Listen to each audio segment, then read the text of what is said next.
Hello, everyone. In today's episode, we're going to talk a little bit about why it's so hard to work towards your goals and why it's so easy to just stay in the same place and be insanely comfortable. I want to start this video by telling you a story about a friend that I had. Um, we'll choose not to. We'll choose to give him a name. Let's say this friend Camelia. uh, she was in an abusive relationship, and one day I was messaging her. She told me her boyfriend hit her or some shit. But for whatever reason, this person stayed in that relationship for weeks until some major fallout to kind of use as an escape. What good reason do you have to stay in an abusive relationship? There has to be some sort of major trade-off that is more intense than the actual abuse itself, right? And perhaps in this person's case, they were so lacking in self-confidence and feeling loved and whatnot. The small hints that they get from this person are worth giving up some really good parts of their lives for. And that's usually not a good way to go about things. Basically, what I'm getting at is the ego creates this limbic friction that seems so overwhelming in the moment. And it generally has to do with some sort of identity-shattering moment. Where we want to get to is a point where we're confident and our ego doesn't control us by constantly... Basically, there are two main ways that your ego is just fully in control. When you're hyping yourself up to feel good and feel better than others, and also when you're comparing yourself to everything humanly possible. And if you don't live under a rock, then you use social media, and chances are you've compared yourself to people who either are very lucky, very smart, whatever, something that you don't have, right? Discipline, whatever the case may be. Basically, we want to stay away from things that reinforce our ego. And I'll talk a little bit about this later, but I've noticed a lot of things in life are made, at least a lot of things that are marketed to us now, play into our ego, and we create an identity with I could make a whole episode on this. I'll talk about it more a little bit later. Let's move on. Basically, I know that it's really fucking hard to not give into your ego all the time in the modern day, as social media is just rotting way too many people's brains. And the main point here is we're training our ego by using social media. So let's say you have an account and you get validation through likes, and that makes you feel good and whatnot. You are training your ego,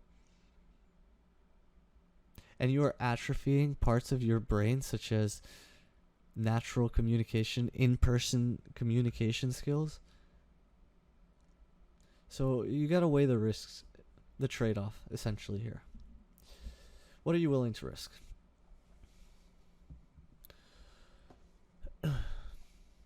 Basically, what I'm getting at is your ego is so fucking powerful that it literally plays tricks on you. I don't know if you've ever ran. Obviously, every single human has ran, right? Unless you don't... Okay, never mind. I'm not going to get into that. If you've ran and you don't have very much stamina, odds are after a short while you want to stop. Basically, that's your ego. There's a lot of stuff happening. But what I've come to is you have a lot more in the tank, and your ego basically just doesn't want to push past what it knows. There's something very, very strange about humans, and they are way more okay with being comfortable with what they know than they are with the good that they should be doing. If anybody in existence has tried to pick up good habits or kick old bad habits, odds are you encountered a lot of resistance. What I'm getting at is that's your ego. So basically, your mind is so powerful, this abstract little piece of your brain, which it's abstract, it might not even be real. There's some sort of circuitry happening to govern this stuff.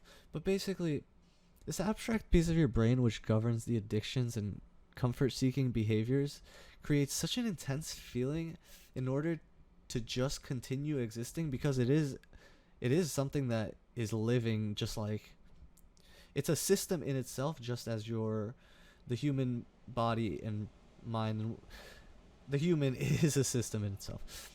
Basically, everything in the universe wants to be homeostatic. Your ego does not want to die.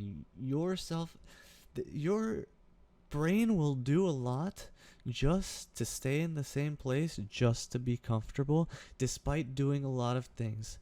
I'm going to get into this in a little bit, but let's say you've tried to kick a bad habit 2-3 days, you go fine, and then the fourth day something bad happens. You get into an argument with your spouse, you're fucking, let's say some fucked up shit like your cat runs away, and you're using again, right?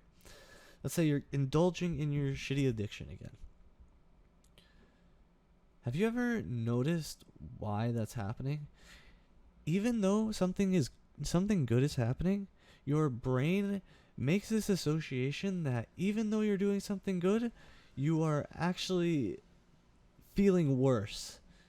But that feeling is very momentary, and it's basically your ego trying to stay alive. And this process, I'm not sure how long the process lasts, but anywhere between a week, I would say, if you're not doing a bad habit for a week, you're probably good. About a month in, you'll probably see major like benefits, and then 3 months in, you'll form the habit, and then you'll probably never think about it again, as long as you continue practicing it. But basically, this is why it hurts so bad to not give in to temptation.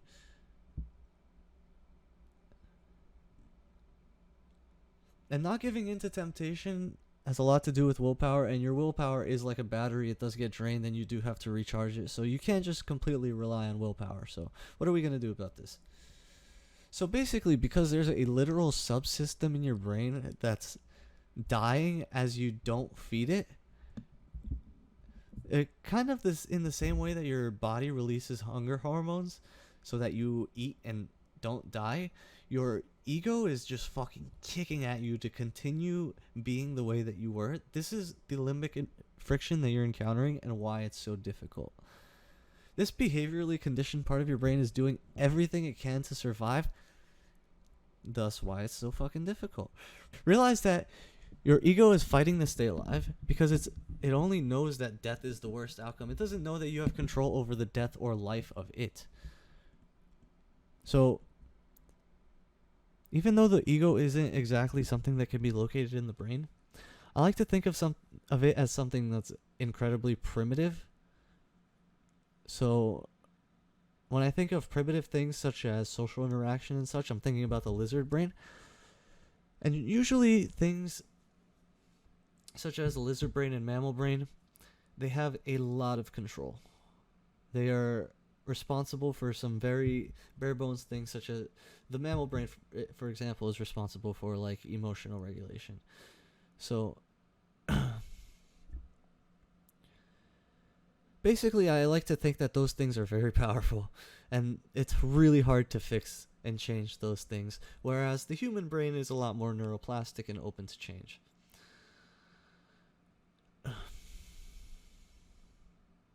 But the beautiful thing is, the ego doesn't exist anywhere, but what's happening with the ego is there are circuits in the human brain which are incredibly neuroplastic, so that's really good news for us. We can actually change those things. Next part. In order for you to successfully kick a bad habit, you're going to need to replace it with a new habit. Or, for example, if you're going to kick a specific thought pattern, you're going to have to replace it with new thought patterns. So if you're not doing the basic things, the easiest way to go about things, like let's say you're trying to quit cigarettes, you're going to have to start going to the gym. You're going to have to distract your mind, even though I'm not going to get into addiction on this. That's one of the most difficult things to do.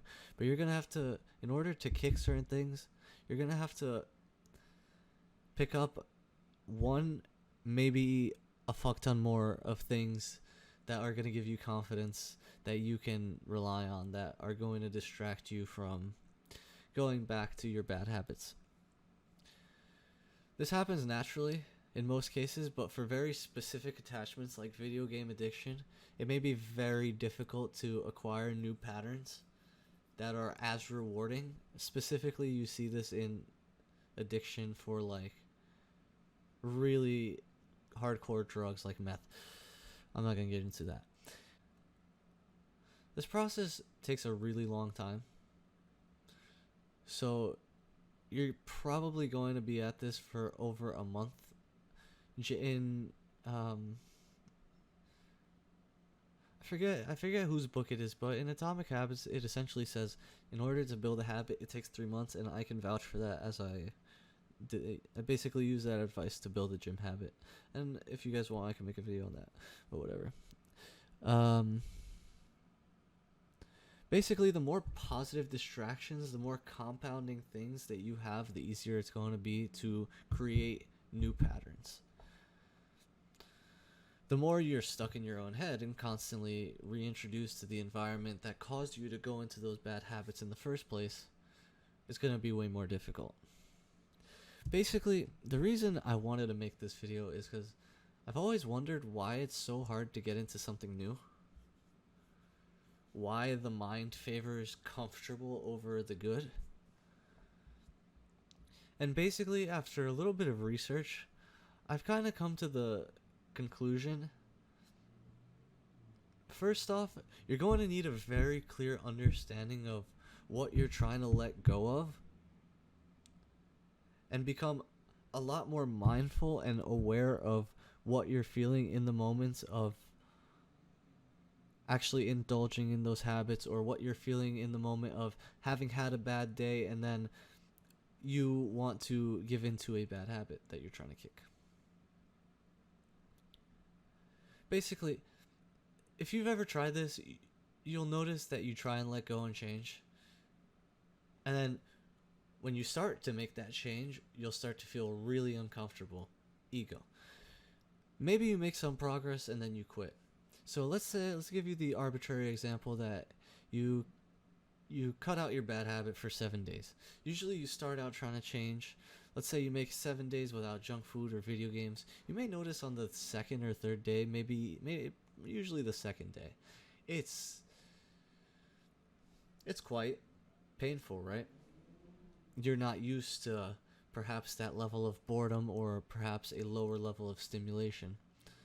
So you start to feel depressed, right? You start to feel really like, oh, fuck, everything sucks. Basically, this feeling will draw you into giving into the fickle will of your mind. If you've ever ran, you know exactly what I'm talking about. You can do a lot more than you actually think you can. Basically, where do these thoughts start? Did it start because you were a good 2 days in, and then on the third day you got into an argument, and you were feeling down? Maybe work sucked that day, and all these things were compounding, and that ended up making you give back in. At least that's usually what it is in my case. Basically, if you want, I don't know why I keep saying basically, if you want a different outcome, you're going to need a different course of action. What I realize is identity isn't permanent, and sometimes identity can actually be used as a weapon, which is kind of weird. But have you ever heard of the saying that something is so powerful that it can destroy itself? And I think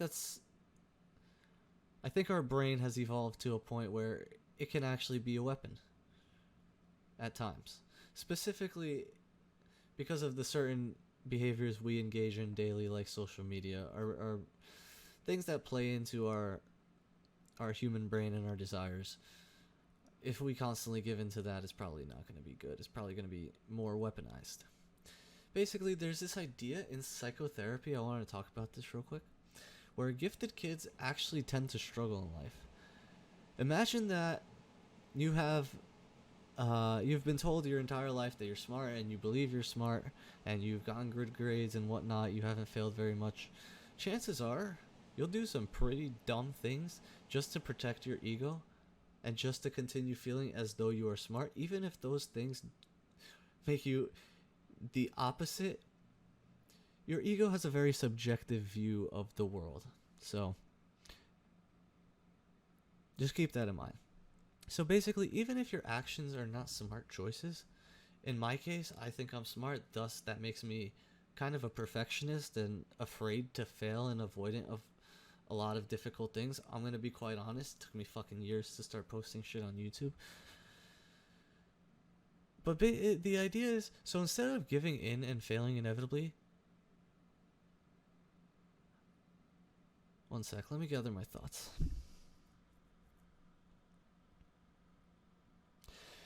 Basically, what my ego tells me is, so instead of going in and failing inevitably, I'm just not going to do it at all. Because if you don't do it at all, then you can't be a failure. And if you're not a failure, then everything's good. But the reality is that objectively, you're a failure. Subjectively, to your ego, you're perfectly fine with what happened. In a very stupid way, your brain convinces you that it's okay. It creates these... Your ego perceives the world a very specific way, and it creates these beliefs. Specifically, the one as I know is self-limiting beliefs. The ego is really powerful, and it's... The conclusion here in this section of the video is the ego is incredibly powerful, and it can create these ass backwards belief systems. So you have to be very, very careful that your ego is not a weapon. Because for most people, they don't actually know how to regulate it, including myself in most cases. Honestly, it's all a work in progress. That's why I'm making this video. So a couple of things that I gathered on the neurobiological side is, in order to make a change happen at the neurobiological level, you'll need to have a very clear intent of what it is that you're trying to change and be incredibly mindful. I've kind of taken from the Eastern studies of monks. The monks actually say do the bad habits, but be incredibly mindful of everything that occurs. So basically, from this point forward, I want you to do the bad habit. It's okay to fail, but be mindful of every single sensation. Notice the good and the bad. If you smoke, notice how it makes your throat and lungs feel. If you play video games, notice how good that initial dopamine rush of the first game with your friends is, followed by the feeling like shit and that feeling that everyone gets, that I'm not even having fun, but I can't stop playing for some reason. If you binge a ton of junk, think about how lethargic and how shitty you're going to feel the next day, and how much fat you're going to add to your body. What happens is we often forget about the bad, and we only concern ourselves with the positives of indulging in a bad habit. So we have to be very clear of what the bad habit is, and we have to be very clear of what we're feeling, what's causing those feelings, and eventually we can start to kind of understand and stop giving in to those feelings. Things that I've found to help with this is grounding practices. I'm a big fan of meditation. I've also read that spending time in nature will help a lot. Specifically, I went on a hike recently and this shit kicked my ass, but I was alone for the most part, so like it was a whole range of emotions. It was a roller coaster, and I think that's basically your brain, the consequence of your ego distracting itself for so long. When you have all that free time, everything comes flowing back in. So spend time in nature, meditate. You're going to have to distract yourself with positive things to see a decent change, and you're going to have to distract yourself for about 3 to 4 days. The more you positively reinforce how you distract yourself, so like let's say your intent is to stop playing video games so much, and instead you're going to read a book. It's going to be really difficult, but you also accept the fact that reading the book isn't going to be nearly as dopaminergic as playing the video game, so it's going to suck. But let's say you're able to sit with it, right? The faster and the more you positively reinforce yourself with that positive distraction, I'm thinking like gym, meditating, reading, some sort of new hobby that you like let's say you like cooking or some shit, more likely you are to succeed and more likely you are to build these other positive habits in the process. But I would say focus on one thing at a time. Try to sprinkle in as much as you possibly can. Reinforce yourself with these micro rewards. Like in my case, I like the other day I don't have them anymore because I cracked out on them, but I had like these coconut ice creams that were like 170 calories or some shit. They're pretty damn good. So I try to reward myself for positive things in that sense. And the faster you reinforce the behavior, the more likely you are to do the behavior. So keep that in mind. If you do the opposite and you distract yourself with another bad habit, like let's say you quit video games to like spend time with some degenerate ass friends and like drink or something, then you're just rewiring your brain for that bad habit, and odds are you're probably just gonna do both of them eventually, both of those things. So what you are not going to do is spend more time on your phone and electronics, okay? That is the actionable step for this section. Last part, and then I suppose I'll wrap it up. This has kind of been like a wrap up at this point. You're going to want to detach from the outcomes of your actions. I know this is really fucking hard, especially if you've been rejected a lot in your life. The idea here is that good and bad things that can shake your mood happen like fucking 5 times a day. It's just a matter of, do you give into it? And odds are you're not going to give into it if you put yourself in an environment that's going to promote you being in a good headspace and not constantly overthinking and feeling the need to go back. Basically, surround yourself with as much positive shit. The more negative emotion, the more egotistical. It's basically a science fact. Holy shit. It's basically a scientific fact at this point. The more negative emotion, the more likely you are to exist in your own ego.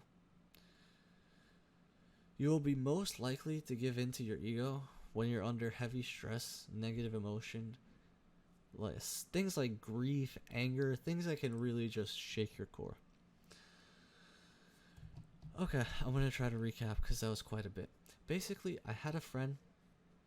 She was in an abusive relationship. I couldn't understand why. It got me thinking. Her identity and her ego is attached to this person, so it would be more catastrophic to leave them than it would be to... It would be more catastrophic to leave them and destroy the ego than it would be to stay and ruin all these other aspects of life. So be very careful because the ego is insanely fucking powerful. Where we want to get to is confidence is basically like the counter of ego. The less you have to hype yourself up to feel good and the less you compare yourself to others, the less your ego is going to be in control of your life. The ego is really powerful, so it can play tricks on you. Specifically, if you're trying to kick bad habits, then you're gonna try to seek pleasure through addiction, and your brain is gonna make it really hard to kick those pleasures if it's really fixed within you. You're gonna be very attached. Keep that in mind. The beautiful part, our brain is very neuroplastic, so this ego part, even though it feels really, really intense and strong, it is changeable and it is neuroplastic. Another thing, mind favors comfortable over the good. So realize that your mind is going to play tricks on you when you try to do the good. When you're 2-3 days in, when you made the most progress that you've ever made, that's when you're going to feel most depressed. Be very, very careful and be very aware of that.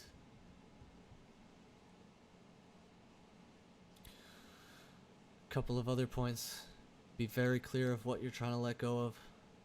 Be very clear and very mindful of what it is that you're experiencing when you're doing these things, the good and the bad, and pay very, very specific to the bad. This will make it more likely that you don't want to continue doing those things, because instead of just remembering the good, you'll actually think about the trade-off. Identity is impermanent, and it can also be a weapon. It's very neuroplastic, and it's also I've held up the middle finger there. It's also very powerful, so it can trick you. It can ruin your entire life just to keep itself alive. So be very careful. Grounding practices: meditate, distract yourself with positive behaviors, positively reinforce those behaviors, and detach from your outcomes. That is all, ladies and gentlemen. Thank you so much for listening if you've gotten this far. I appreciate you. I'm still working on this myself, so any feedback is welcome. Specifically about how you have overcome friction with ego and bad habits. Not some crackhead comment. I'm talking to you, Joey Bonzo. Alright, that's all I had to say. See ya.